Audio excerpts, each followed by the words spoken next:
Circular motion last topic है जो हमने मोशन पढ़ा और हमने उसी दिन बताया था कि ये दो ही क्वांटिटीज़ के ऊपर डिपेंड करता है, दो ही क्वांटिटीज़ पे चलेगा, लेंथ एंड टाइम।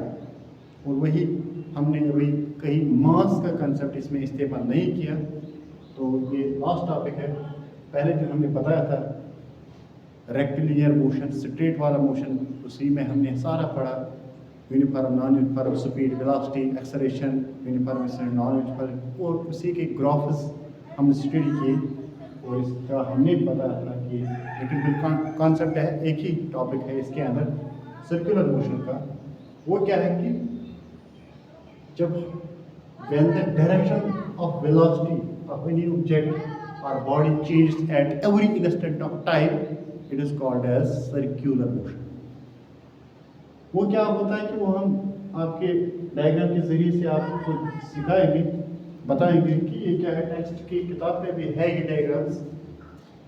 ये बोलता है कि इसमें चार डायरेक्शंस चेंज हो गए, चार साइड है, 1 2 1 2 3 4, 4 साइड्स चेंज डायरेक्शन। इसमें आ गए 6 sides, hexagonal 6 sides, 6 side direction change. यहाँ से चला इधर इधर इधर इधर इधर, कुछ 6 बार इसमें आ गए। फिर हम देखेंगे 8 sides, octagonal. Octagonal means 8 side, 8 times इसका डायरेक्शन चेंज होता है। इधर से हम देखेंगे, तो फिर जब हम जाएंगे 10 साइड वाले फिगर में देखेंगे 12 साइड्स, 15 साइड वाले। तो इस तरह हम कहेंगे कि ये जो साइड शॉर्ट शॉर्ट हो जाता है। अब देखिए ये साइड कितना बड़ा था, एक छोटा आ गया, अभी आ गया छोटा।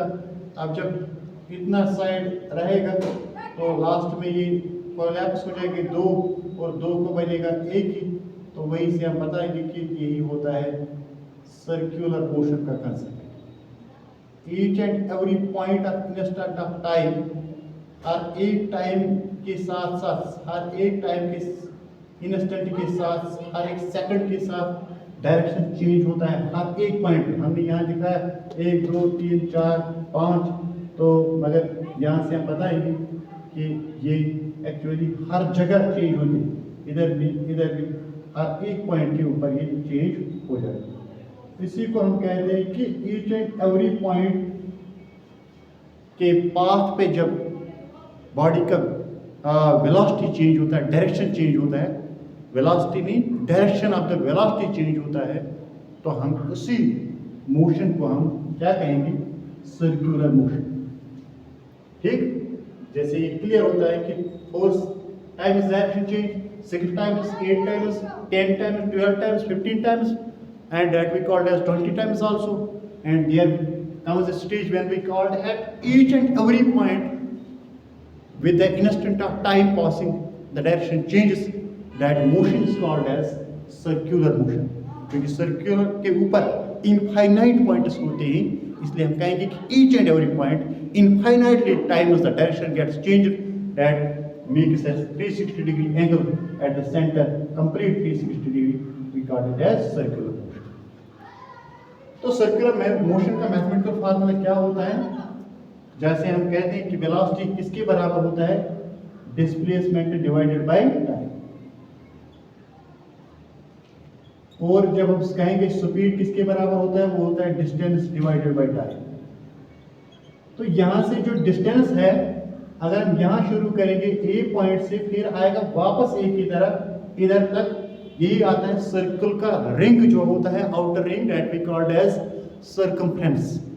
वो होता है 2 पाई आर। यहाँ से अगर हम इसको पहले लिखेंगे circumference divide by time taken, तो वही होता है 2 पाई आर डिवाइडेड बाय टाइम। कितना आएगा?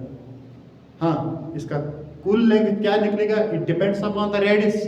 Total circumference of the circle depends upon the radius, कितना होगा और टाइम कितना लगेगा इसमें चक्कर काटने के लिए इस सर्कुलर ट्रैक के ऊपर।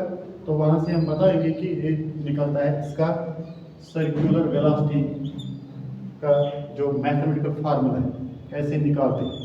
स्पीड ऑफ सर्कुलर बॉडीज और वेलोसिटी ऑफ सर्कुलर बॉडीज।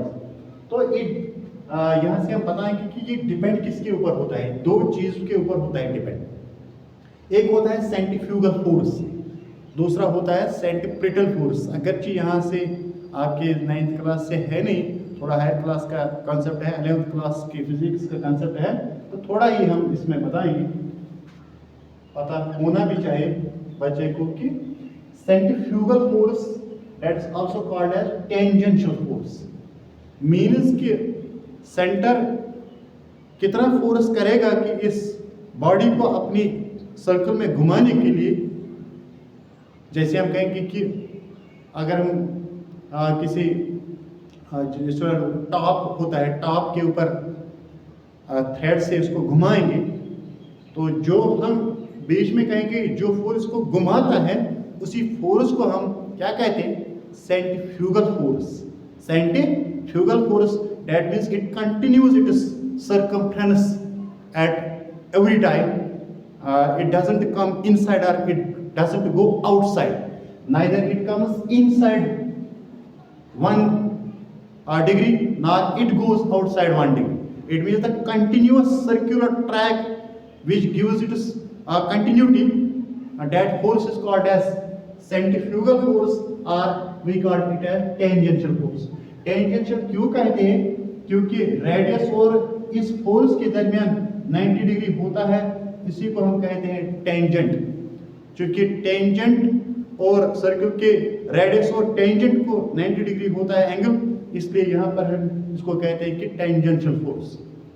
और अगर हम इसको रिलीज करेंगे, उस थ्रेड को हम रिलीज करेंगे घुमाते घुमाते, वो गोल नहीं चलेगा, वो फिर सीधे जाएगा स्ट्रेट। जो हमने यहाँ दिखाया, इधर जो डायरेक्शन हमने दिखाए, तो यहाँ से सीधे जाएंगे इधर से, तो इस तरह हम कहेंगे कि ये फिर सर्कुलर नहीं रहेगा। सर्कुलर इसको सेंट्रीफ्यूगल फोर्स ही बनाता है, ये फोर्स इसको सर्कुलर बनाता है।